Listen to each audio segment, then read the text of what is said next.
Salut mes gorilles, j'espère que vous allez bien. Bienvenue dans cette nouvelle vidéo. Merci Alain, merci d'être là aujourd'hui. Tu passais dans le coin, c'est ça? Je suis passé dans le coin, voilà. Donc ça fait déjà un petit moment que je te suis sur les réseaux sociaux. Et puis je me suis dit, il faut vraiment que je connaisse ce mec. Bon ben déjà parce qu'en fait il est en train de me piquer mes buildings. Et puis en fait tu fais des trucs fabuleux en parcours sur les arbres, c'est absolument génial. Ça se rapproche vraiment de ce que fait le singe et j'adore. Alain Robert, c'est le père de l'escalade urbaine. Ça fait 45 ans qu'il fait du free solo. C'est lui qui a eu en fait cette idée un petit peu extravagante et merveilleuse de grimper sur la façade des buildings.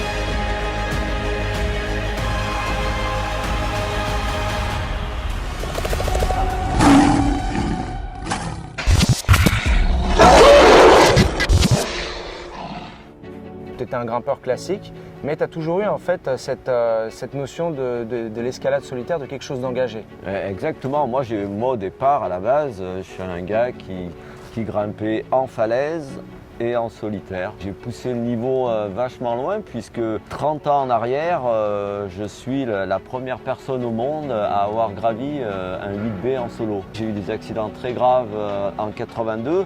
J'ai de la force mais j'ai pas beaucoup de mobilité.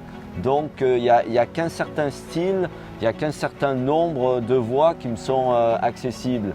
Et ce qui fait que j'ai fait des solos qui étaient complètement dingues. Parce qu'en fait, c'était des trucs que je choisissais, que je ne pouvais pas régler par la force, mais par des adhérences, par des mouvements dynamiques, et donc forcément de l'escalade en 8e degré aléatoire. J'aime pas parler du côté handicap parce que c'est chiant, mais bon, pour ceux qui ont réellement regardé comment mes poignets sont faits, ils savent que je n'ai pas de pronation. Je ne peux pas tourner, je n'ai pas de supination, voilà. Si je veux une supination, je suis obligé d'utiliser mon épaule. Il faut comprendre, je suis tombé de 15 mètres, tête la première, les mains en avant, et la réception, c'était une dalle en calcaire. Donc qu'est-ce qui se passe? Les poignets ont littéralement explosé. Ils se sont ouverts évidemment, j'ai perdu 45% de mon sang. Et puis en fait, mes avant-bras ont travaillé comme des amortisseurs. C'est-à-dire que les deux coudes ont également aussi éclaté. Grosse fracture du crâne, mais pas si grosse que ça. Ça a minimisé l'impact. J'étais dans le coma, mais bon, si le choc que j'avais reçu au niveau des poignets, je l'avais reçu au niveau de la tête, je serais déjà au paradis ou en enfer. Quand je te voyais quand j'étais petit, je vais avoir 5 ans. Je te voyais à la télé, c'était Spider-Man en vrai. Et forcément, on entendait les adultes dire « il va finir par se tuer un jour », on a toujours entendu ça. Donc comment est-ce que tu expliques qu'aujourd'hui, à 60 ans, tu grimpes encore des tours de moyenne difficulté comme Total? En fait, si tu veux, pour moi, l'escalade, ça a toujours fait partie de ma vie. Donc, j'ai aucune raison. Physiquement, je me maintiens. Je suis relativement léger, je suis relativement musclé. Et puis comme il y a toujours cette passion, le vide, c'est un problème que j'ai réglé dans ma vie il y a très longtemps en arrière. C'est pour tous les gens qui m'ont demandé pendant les 40 dernières années si je peux regarder en bas. J'étais paralysé par le vide quand j'étais enfant, hein. Ça me terrorisait. Je voulais être courageux dans la vie. Je voulais être Zorro, Robin des Bois, D'Artagnan. Et c'est vrai que je suis devenu courageux par le biais de l'escalade, mais ça n'a pas été facile. Ça a été un combat. Je veux dire, j'étais terrifié par le vide. Parce que les gens, ils veulent devenir grimpeurs. Moi, je ne voulais pas devenir grimpeur. Moi, je voulais devenir courageux. Ça aurait pu être par le biais d'autre chose en fait. Exactement. À quel moment tu décides de grimper à building et comment ça se passe en fait? C'est en 94, j'ai eu une proposition et puis on me disait ouais, toi tu pourrais être vraiment, tu vas vachement avec l'image Sector. Et en fait, peu de temps après, je suis contacté par Sector. On aimerait que vous grimpiez sur des buildings. Alors, dis des buildings, mais je dis, mais Quelle idée. ça ne se grimpe pas des buildings. Tu regardes, voilà, ça te fait 15 jours de vacances, tu seras dans un bel hôtel, tu mangeras bien. Et dans le pire des cas, ça te fait des vacances payées. Et dans le meilleur des cas, il y a des trucs que tu peux faire et puis on va essayer d'avoir des autorisations. Et là, une fois sur place, j'étais comme un fou. J'ai découvert, je me suis dit, putain, il y a un maximum de ces buildings qui sont grimpables. Je me rappelle, je suis rentré en France, j'étais complètement électrisé. Ouais. Électrisé. Puis, putain, ces buildings, c'était la verticale absolue. Je me rappelle, on était monté dans la tour Sears à l'observatoire. J'avais regardé, 400 mètres de verticale, un trait dans le paysage. Et puis je voyais juste les bagnoles comme les fourmis en bas. Et putain, j'étais terrifié. Finalement, ils se disent, OK, on va se renseigner auprès de grands cabinets d'avocats pour voir quels seraient les problèmes si tu grimpais illégalement. Ils me recontactent, ils me disent, voilà, bon, maximum, ça pourrait être 1 semaine, 2 semaines en prison. On rejoignait les héros de mon enfance qui faisaient des choses borderline et illégales, enfin Ouais. plutôt d'ailleurs Zorro et Robin des Bois. Pour l'escalade de ces murs de verre et d'acier, Alain utilise les fissures verticales ou joints de dilatation qui rayent leur surface de la base au sommet. Souvent irrégulières car construites par l'homme, ces fissures sont comparables aux rochers de l'Utah ou du Colorado. C'est un kiff extraordinaire. Déjà, tu voyages, j'avais quasiment jamais voyagé de ma vie. Tu voyages, tu rencontres des gens, ces buildings, ils sont carrément fascinants, ils sont beaux, je tombe quasiment amoureux des buildings.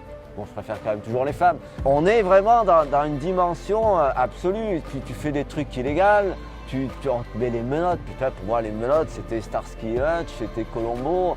Tu vas en prison, la célébrité, tu vois. Souvent, les gens disent, ah, moi, je cours pas après la célébrité, mon cul, ouais.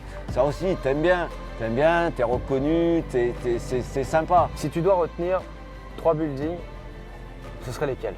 Alors pour moi, ce serait le Sears Tower. C'est probablement le truc le plus dingue que j'ai fait, 443 mètres. Good morning, gentlemen. Ellen, thank you for coming in.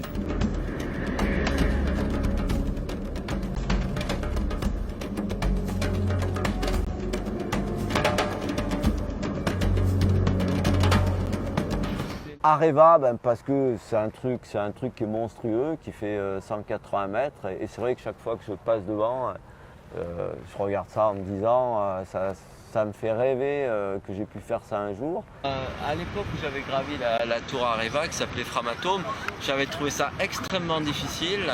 Et la tour Sears, c'est 2 fois et demi la tour Areva. J'avais l'expérience de tour qui en moyenne avoisinait les 200 mètres. Et là, d'un seul coup, on allait dans l'inconnu en visant une tour qui faisait pratiquement 450 mètres de hauteur.